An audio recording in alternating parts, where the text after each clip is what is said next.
हाँ, हमें ये कहना है, मैंने यजुर्वेद अध्याय 32 श्लोका नंबर 3 में पढ़ा है कि उसमें लिखा है कि न तस्य प्रतिमा अस्ति यस्य नाम महद यशः हिरण्यगर्भ इत्येषु मामा हिंसिद इत्येषु यस्मन् न जातः इत्येषु। तो उसमें लिखा हुआ है कि न तस्य प्रतिमा अस्ति, उस परमेश्वर परमात्मा का कोई प्रतिमा नहीं है। प्रतिमा is a Sanskrit word which means a picture। मतलब आप जिसका आकार दोगे, कोई आकार चीज को प्रतिमा कहते हैं। कुछ भी, पेड़ कहो, आसमान कहो, धरती कहो, अगर उसका कोई आकार रहेगा तो उसको प्रतिमा कहा जाता है।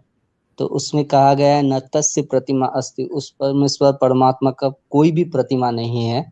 यस्य नाम महद यशः, उसका नाम महान है, वो महान है। जैसे हम लोग कहते हैं अल्लाहु अकबर, अल्लाह is the greatest.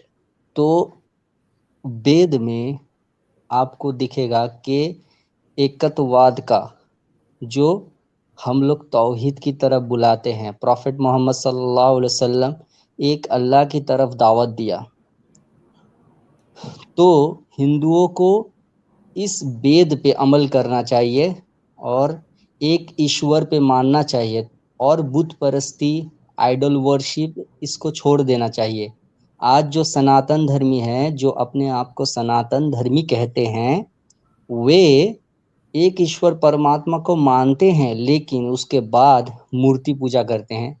Shri Krishna को मानने वाले इस्कॉन वाले, वो लोग श्री कृष्णा को मानते हैं और दूसरे मतलब देव देवताओं को भी मानते हैं, लेकिन श्री कृष्ण को ऊपर मानते हैं, सबसे ऊपर श्रेष्ठ मानते हैं।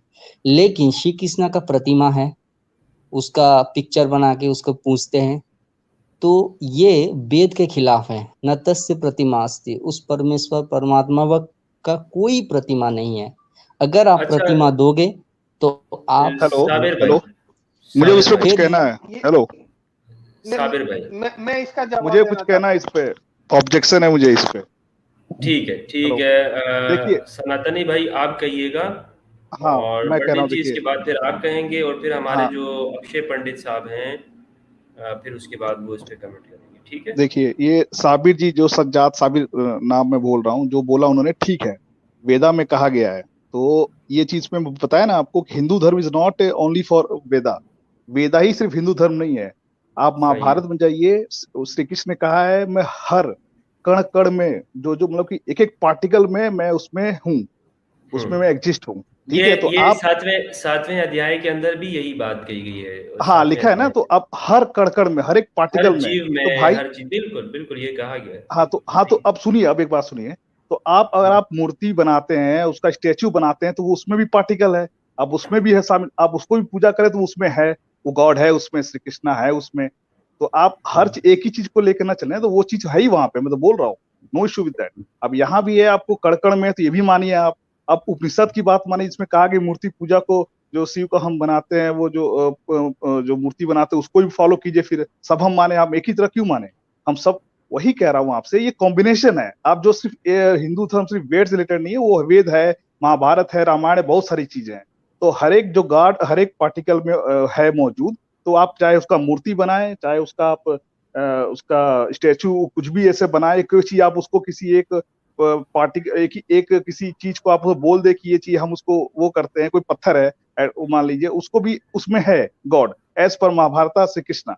तो इस कान वाले जो बोलते हैं वो भी सही बोलते हैं। देखिए, जो प्रतिमा शब्द का ट्रांसलेशन है ना, मूर्ति, तो प्रतिमा वर्ड का मूर्ति भी होता है, प्रतिमा वर्ड का मतलब होता है रिफ्लेक्शन, लाइकनेस, ये भी होता है, और प्रतिमा का मतलब क्रिएटर भी होता है।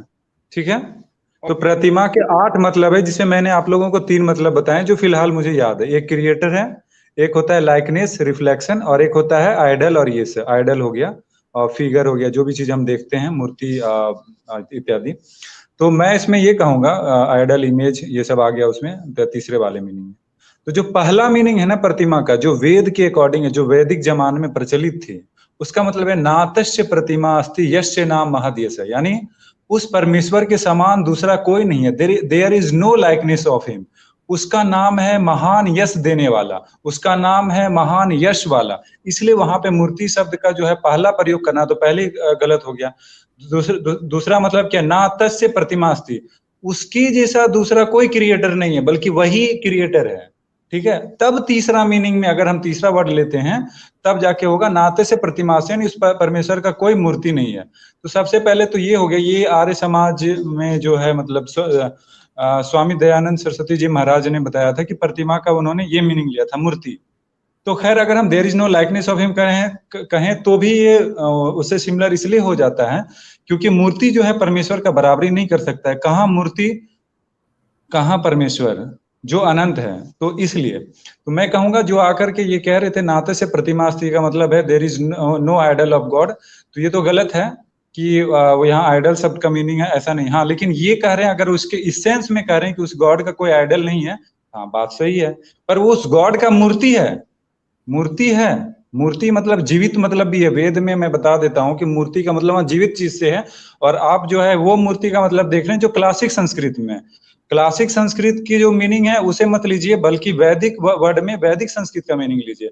आप लोग हमेशा प्रतिमा का मतलब ले लेते हैं आइडल जो कि क्लासिक संस्कृत है, आप मूर्ति का मतलब ले लेते हैं आइडल जो क्लासिक संस्कृत है। वैदिक संस्कृत में वो वैसा थोड़ी है, वैदिक संस्कृत में परमेश्वर को जो ब्रह्मांड का मालिक है नारायण उसको मूर्ति कहा है, ठीक है। तो इस बात को समझना चाहिए। धन्यवाद।